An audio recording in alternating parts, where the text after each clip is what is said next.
All right, let's go. We are back with another session. Vishal, great to Rob see the you again man. this week. How you doing?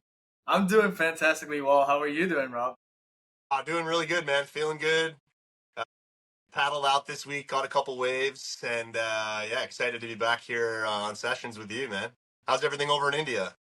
Everything's great. I'm happy to jump back on a session after you told us last week you're going on a surf break with your boy Painter, and you're working on a side project with him as well. How's that coming along? Yeah, it's going great. Actually, I'm with Painter right now. I'm down in Puerto Rico, and we're actually digging through some of our lost tapes that we have from even before the Robo tour from last year when we did Robo Rob on tour. Before that, Painter and I have been basically traveling the world doing Robo Rob content, and we bought this Panasonic camera that shot on basically microfilm, like old tapes, and we weren't able to actually review the content and review the footage because it was like we were dealing with all different cables, firewire cables.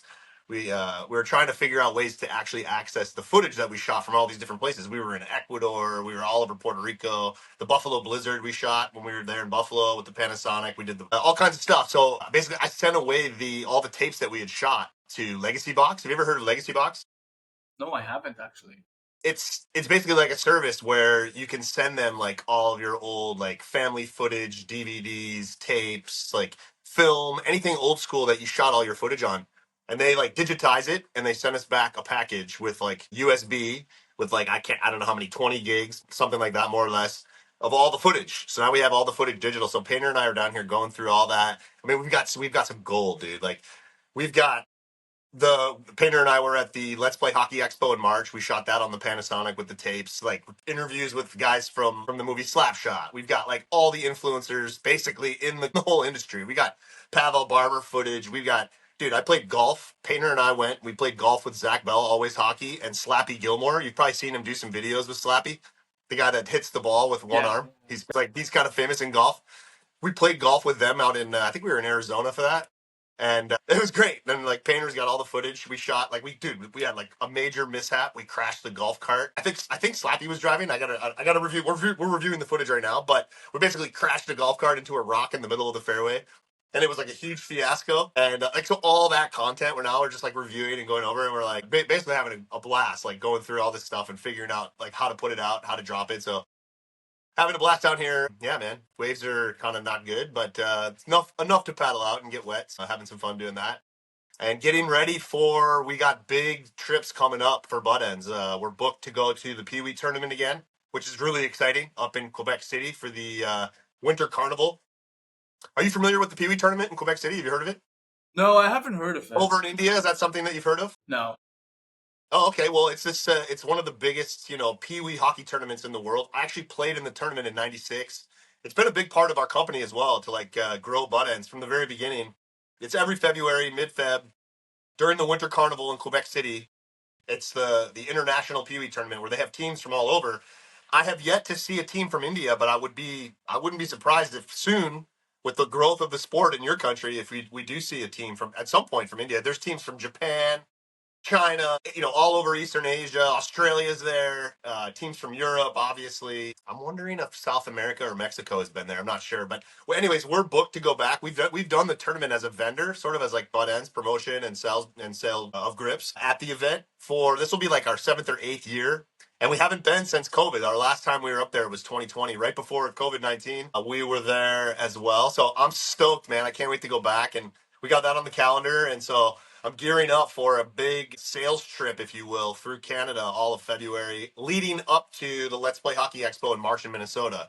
So pretty pumped for that. It's always fun for me as like, butt ends, get out on the road, get back up into Canada in the winter, get on the ODR and do all that stuff. So we're gearing up for that now and getting ready, man. And I'm excited, obviously, this project with you, Buttendz Sessionz, like the last week's video looked great. It's up on the channel. And what are your thoughts, man? How do you think things are going?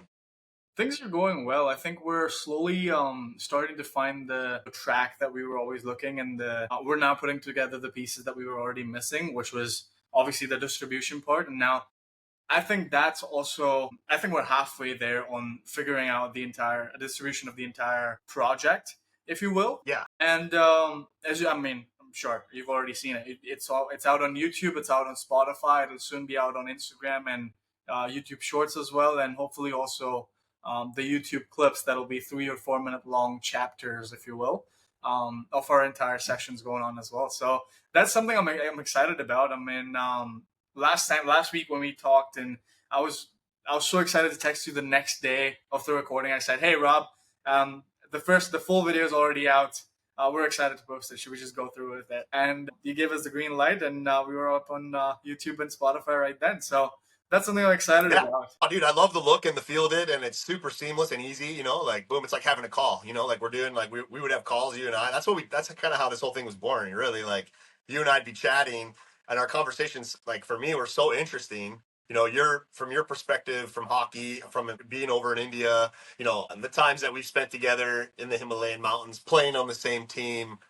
Traveling and excited, and then just to come together and be able to just pop this, do a conversation and have it be a podcast that we can clip and get value from and provide value to, whoever watches it. It's a super exciting project, man.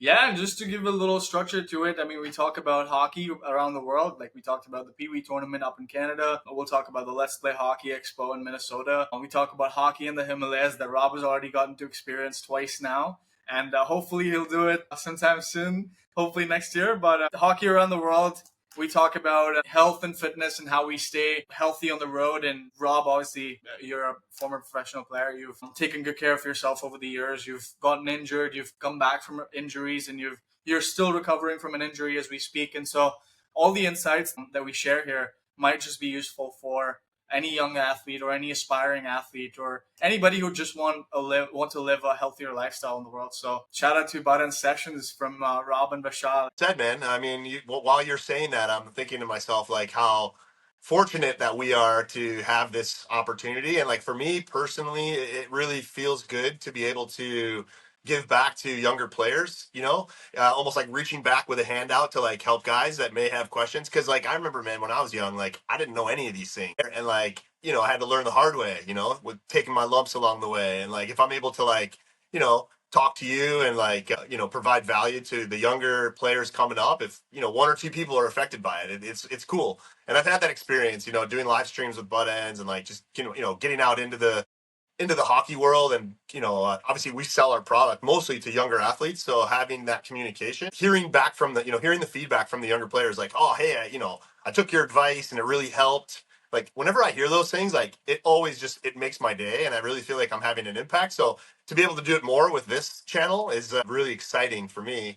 And yeah, and to be able to do it with you, as somebody who I enjoy speaking with already anyway, it's great. And I think you provide such a unique insight coming from a smaller, developing market of hockey. You have so much to offer as well. So it's an honor, man. Yeah, it's you couldn't have said it any better. I feel like it's safe to say that you live by the quote that's very popular. It's be the elder brother to the younger athlete that you always wanted when you were a younger athlete. And I saw Yeah. that in you, and I could take a lot of inspiration from you. And that's how we connected, and that's how I reached out to you on Instagram. Speaking of your Instagram, your Sunday Night Lives with Buttendz are back. You want to say a little bit about that? Yeah, I'm super pumped about it. So we did 5 years in a row of Sunday Night Lives, and I was like feeling that it was time I wanted to switch things up. And so we paused the live streams for a little while, and now we're back, and we got Sunday Night Lives popping, and we're back streaking, and we got 2025. We're right back in the pocket, and the live streams are great. And also too, I've been simulcasting as well. As the technology's gotten better, and it's super easy to just be able to get out there and pump on lives on multiple channels. So like we're trying to do Instagram live on Sunday Night Live at 9 p.m. Eastern, and then also we're doing a TikTok live at the same time. So I have two separate chats going, and it just gives us an opportunity to communicate with more people, that might not be over on one platform, and get questions and answer questions, and it's a lot of fun. And it's a chance for us to, for me also too, man, like to hear from the hockey players that are using our product, like, or even if they're not, some people might just tune in just to some guys tune in just to make fun of me, which is cool, and like we have fun with the chat. But guys will tune in and ask questions. Guys will come in and ask questions about the product, like, hey, I mean, it might be the thing that like turns the person to the changes them into a customer. They're like, oh, I'm not so sure, I'm on the fence. They tune in, they ask a question. Like if I was a young kid and I had the opportunity to like of a company, of like a product that I was maybe using or thinking about using, and I could like tune in and like actually talk to the person that made the product. I think I might be the thing that like, all right, maybe I'll buy that. It's fun to think about that from that perspective. And so yeah, we've been having a lot of fun back doing live streams, and got to already communicate with a bunch of guys, talking to young players about, what they're up to. And it's great to stay connected to the group doing that.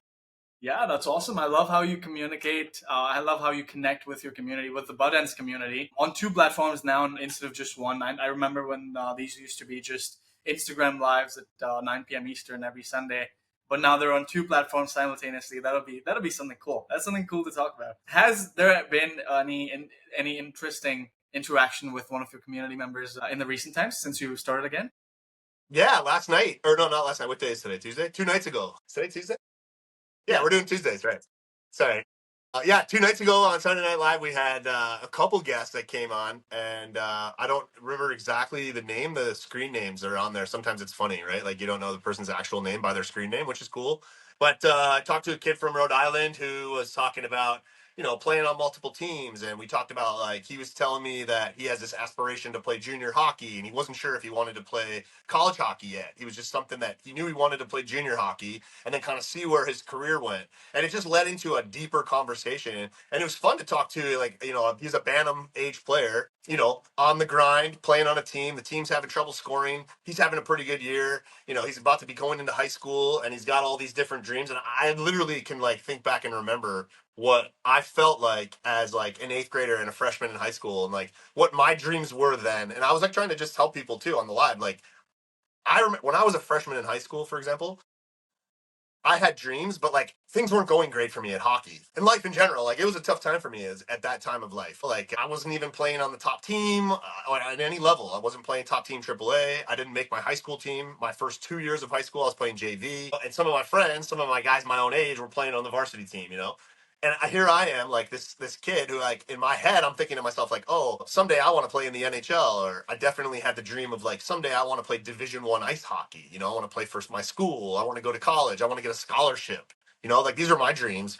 And as a freshman in high school at the time, people would have laughed me out of the building if I said, hey, like, I think I could be a pro hockey player. I think I could get a scholarship, maybe play in the NHL one day. It would have been completely nonsense for me to think that at the time, because like things were so, I was such an average player. Nobody really thought of me as like this with that kind of potential. But in my head and in my heart, I can remember feeling that I could do this, and like, what do I have to do to like prove it to the hockey world that I actually have this skill, because I believed in myself then, even though I wasn't making these teams. So to then now, as somebody who then all of a sudden, I stick with it, right? And like, I became a better player, and I ended up making varsity in high school, and then I had to go play junior and grind it out in a couple of years of junior leagues, and like travel around and get cut from teams, and then eventually work my way. Eventually at one point I was the first overall draft pick in the North American Hockey League, where a couple of years prior I couldn't even like make a team out of camp or even get like an invite anywhere. So it's like, I had the like, somehow I was able to stick with it and make something to myself, and then eventually I got a scholarship to play college hockey, and then I played pro hockey, and like, that's like, now to be able to talk to kids who are in the similar situation, like they're freshmen and they're like, I'm not really sure, like, I'm not that good maybe, or I'm on the third line, and like, I'm like, literally, guys, like, you can believe in yourself, and like, you can still have that dream.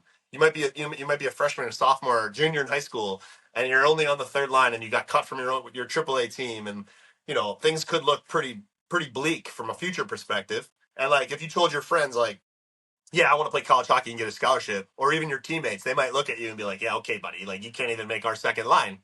And there's a lot of that. I get it. I just want to be somebody who just, like, the younger players can look at and be like, okay, here's somebody here who, he didn't have things going for him well at all when he was a freshman, when he was a sophomore. He's on the JV team. He doesn't play on the top AAA team in Buffalo. And here, I still kept that dream. So like, any player out there who hears that, like, you can have that same dream too, just because you're not where you want to be as a freshman or a sophomore. Stick with it, work hard, keep doing the right things, and like, good things will happen. And that doesn't even mention, like, I try to tell these people too, like, I never even as a kid had a dream of like, I'm going to start my own hockey company one day. Like, I had things now looking back, like, I was a hockey nerd and I liked companies, and my father encouraged me always to like, do your own thing, like, don't work for anybody else. But at the time I didn't have any idea what that meant. And I didn't think like one day I'm going to start a hockey company and my whole life is going to revolve around hockey and I'm going to be able to do whatever I want. Go to India and play with you. Like that wasn't a dream that I had, but that was something that came with, sticking with it as a young player and like not giving up and like really giving it my best effort to make it to where I wanted to. And then it led to a bunch of things I never predicted. So that's kind of the message that I had. And that's the message I was kind of trying to deliver on Sunday Night Live last week, and it literally comes out like I have these conversations with these players, and these conversations come out, and it feels good. It feels like I'm able to like give something to a player that I would have wanted when I was that age. Yeah, that's interesting. And for anybody who's taking Sunday Night Lives lightly, you might want to start joining in and It's come heavy, on bro. and get the chance to No, it's talk to super you light. out. It's super chill. It's super Yeah, chill on SNL, man. I've been on a bunch of SNLs, and I remember we would just you'd have me on. We'd go live together, and we'd just chat about hockey India, and we'd do a percentage of what we're doing now, but now we're doing it on a much bigger scale. I remember doing Yeah, this SNLs crazy. with you, and it used to be so much fun, right? Let's get you on. I know it's early in the morning for you guys. I remember doing the one. I have a lot of fond memories of the one we did together in India. I think it was like probably what 8 in the morning, 8:30. It's like a Seven weird how you guys thirty, have the half an hour difference. It was seven something thirty like that. Where you and I were in the hotel room. We did the live stream together. That was sick. But from yeah, Monday like we'll morning. get you on there. Monday What's that? morning Monday in morning. India, Yeah, we did live from the future. live from the future. So Live epic. from the future in India, dude. That was epic, man. Well, we'll go do that again. And I think again, you mentioned it. Like we did India a couple years in a row. Then last year, I think was it 2 years ago? It's been time flies crazy. Last year, the dream was, I did my comeback tour where I was going to play competitively in the IIHF league over in Spain. So it was my whole last summer was basically get in shape. And then I went down to South America to play in the Fin del Mundo, and that was part of getting in shape to play competitively over. And then we did Spain this year, so I wasn't around for this year's India journey. And you also too had conflicts, I think, right? This year, you're not going to be up in the Himalayas. Yeah, I'm not up in the Himalayas. Unfortunately, tournaments are happening in the Himalayas right now as we speak, but I'm not I've there. been following some of the content from the boys. Like I follow Mustu. It looks like he's killing it up there, dude. Shout out to Mustu. Shout out Scar Snowstorms and all the guys up in Leh. Hope to Yeah, see you guys soon. they've just won a big tournament. I think it's the seventh year in a row that they've won a tournament this year again. So Nasty. they're doing great. I know Musto's been working really hard. They're working their way to the Asian Winter Games as we speak. It's the biggest tournament that India will have ever participated in by far, and so they're kicking it hard up in the Himalayas now. Yeah, Yeah, that's super unfortunately, fun I to couldn't watch. be a Well, part of maybe it. next year. Why don't we? Let's circle it maybe for next year. We both go back up there and have an adventure up in Leh once again. Yeah, absolutely. I can't wait to I would have you love that. back up in the Himalayas again, and we play for Delhi Sacred Bulls again, and kick it with your. Yeah, man, we got to do a better showing. Last year we got pumped. Remember, or 2 years ago when we played, we got pumped by the Indian Army. Oh god. We had a few holes in our lineup, dude. Like I was still like, I hadn't made my comeback yet, so I think I could have had a better tournament as well. Yeah, and I know you're working really hard on it too. I mean, we see all your stories. You're working hard. You're working out every day. I need to get back into the gym very strictly. But hey, What? talk to What's me going about. on with your workouts? What's going on with your workouts? I've just been in the middle of a lot of things as we speak. We're dealing with a legal battle with the business, with the family business that we have, and we launched another extension of the business. So taking care of, and in the middle of all of that, my sister just got married like I last saw month. that. That looks So great. Congratulations. thank you so much. And Indian weddings, they're kind of Oh man, I know. And you invited me to come over. I wish I would have been able to be there for that. I'd love to be a part of that spectacle. I know, but there's gonna be more times. There's gonna be more chances of you coming to an Indian wedding, my wedding for sure, sometime soon. So, but yeah, just a lot going on. I haven't been able to keep track, but now I'm starting to slowly pick myself up and go back into the gym and start my journey again to get better. And like I said, hopefully compete in the Himalayas again next year. Yeah, man. I would love to be have the opportunity. We talked about doing something over in India. I definitely want to get back over there. I love my adventures so far in India, and I'd love to explore more of that with you. Yeah, that'd be awesome, man, to do it again. Yeah, Rob, Let's run switching it gears back. a little And bit. then we got sessions too, live sessions. Yeah, that's gonna be on for a bit. Rob, switching gears to our keeping a healthy lifestyle. Let's say I saw you posted a story on your Instagram recently where you poured some olive oil into a glass and drank it plain. Want to tell me what's up with that? Well, Yeah, I'll be happy to talk about that. Do you find that to be like super strange that I did that? Like, were you like shocked by that? I wasn't shocked because I know the importance of fats, and I know importance of um being on a ketogenic cycle, if that's what it's called. But I'm not particularly sure I've ever seen anybody drink olive oil plain, and that came off as a surprise to me. So I'm curious to know more about it and see how I can incorporate it too. Yeah, I mean, so like again, I'm not a health expert. I haven't been like trained or anything, or I'm not going to give you any sort of like things that you should definitely do in your life. But for me personally, I'm on a health journey where, I want to live a long time. I want to stay, as healthy as possible so that I can be as active as possible and enjoy life for as long as possible. And so part of that for me is like the foods and the things that I consume are, I try to, we all need calories to, eat and survive. And like, I'm very selective about what I eat. There, I guess in the past, there'd be a time where I'd been like, that would have been so strange for me to think about, like, drinking olive oil straight. But when you travel, like I travel a lot, so like I was traveling, and sometimes it's hard to find like healthy sources of food. And I was like bouncing around at this time of life in an Airbnb to Airbnb, and like I didn't have anything to eat. And there are a lot of health benefits if you look, if you read about like olive oil. Things that I like to eat are like olive oil, butter, just like simple ingredients. It's like one ingredient. Olive oil is one ingredient, and you use it to cook, and it tastes good. And I hadn't eaten in a while, and like I was at the Airbnb, and they had a really nice olive oil there, and like I'm like thinking to myself like, man, I paid a lot of money for this Airbnb. Like they're just giving me the olive oil. I might as well enjoy it. And so yeah, I poured a glass and I drank it, and I think it's good. Like it's easy for me personally. Like I digest it well, and like it's almost like you're sort of like engine oil, right? But you gotta put some oil in the engine to keep the gears moving well.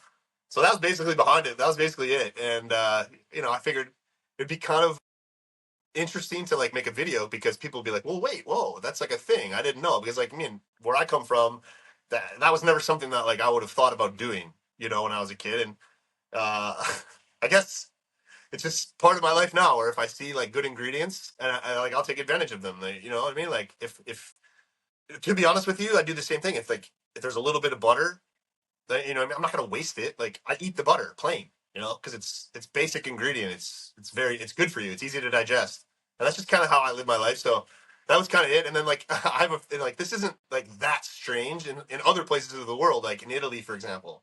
So like I have a friend, and she's Italian. She saw the video and she messaged me right away, and she was like, "Finally, someone else who drinks olive oil." And I'm like, "Yeah, see, like there's other people out there. It's not just me." So yeah, I don't know, man. It was just a funny thing, and I'm like, I had no food, and I'm like, there's some olive oil there. Then I might as well sample and see how it is. I'm like a connoisseur of the finer things. Nice. Yeah, I assumed you would have gotten some interesting reactions to it as well, other than all the good. Because I know Instagram is all about like sharing responses, sharing reactions. Were there any like hate comments that you got from it? I'm just curious. From the olive oil? Yeah. No, I didn't get any haters on the olive oil, but I didn't share that one like super public. I just put that on my story. But I did.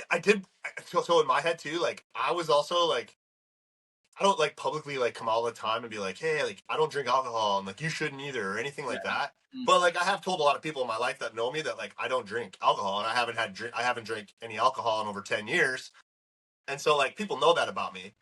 Not everybody, but some people that know me well know that about me. And so when I did that, it kind of looks like I was pouring a glass of wine. Olive oil and wine are very, they come in a glass bottle. If you didn't look really quickly. So I did have some people reach out to me, and they're like, whoa, like, are you drinking wine? And then I was like, oh, I don't want to send the wrong idea. Like all of a sudden, like maybe I'm going through a hard time, and I'm back to the booze here, boys. Like, you know what I mean? It wasn't like that. So I had to like maybe clarify it. I almost thought of like posting another post after it, like of showing like, no, no, no, it's just olive oil. Like we're not back on the booze. So, and we're not planning on being on the booze, but I didn't want to send that message. So I was a little bit like, partly like, maybe I should have been a little bit more clear with people that were watching my story about what I was doing, but most people got that it was just olive oil. So that was the only thing I thought about with that. But no haters though. But I have got some haters, bro. Like, oh my gosh, bro. Like, I got some haters on that hit video that I made.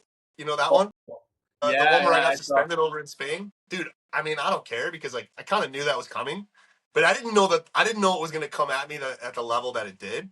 because that video I put it out, it's still out there, and it's still like out on the like it did pretty well. So like it hit the algorithm or whatever. I don't know how it works, but strangers are seeing that video, you know, and it's kind of like I kind of take sort of a like an antagonistic viewpoint of what happened, where like, you know, I was paying a guy back who was chasing after me earlier in the game, and like I blew him up. And I'm basically asking for haters, but man, I'm still like, I wake up every morning and I open my Instagram account and there's like some new hater like, look, you're the biggest loser and like you're a piece of shit and like that hit, you should be suspended and like you're a joke and like you're, you know what I mean? Like every day I'm like, oh my gosh. Also, yeah, so I don't know, whatever, bro. But it's all good because that video is pumping. So we're still bringing in a lot of new eyeballs to the brand with the video, and I think it was overall pretty good video. Nice. I think I think the Buttendz social media has taken a really nice turn also, because I saw one of the videos with one of the videos of the one of the Indian players. I remember his name is Chamba. He's a short guy, yellow jersey. Oh yeah, Chumba. Chumba tries to take the puck across the wing and then gets hit in the middle of the ice and comes back to the bench, and then he's just like laying down on the bench because he's like destroyed. Dude, were you playing in that game? Of course I was, yeah. Yeah, that was Skara. That was Skara Snowstorms. Yeah. Because we had the Buttendz logo on the jersey. Absolutely. And I was on the bench. I remember being so like excited for you guys to play. Like the crowd was packed. And Chumba, who was just he was a warrior, dude. Like I remember filming him down the wing, and he cuts to the middle and just gets absolutely destroyed. Comes back to the bench, but he sucked it right up and was back on the ice in no time. Yeah, absolutely. But and yeah, sick hit. Yeah, I mean the views on it are blowing up. I mean, people are reaching out to me also. They're I have all these new people reaching out to me, talking to me about ice hockey in India and about fans in India and about these games that have crowds watching the games and stuff. So it's an interesting feeling to have people finally recognize what you do, and you know, especially hockey in India, such a such a new thing. I can only imagine.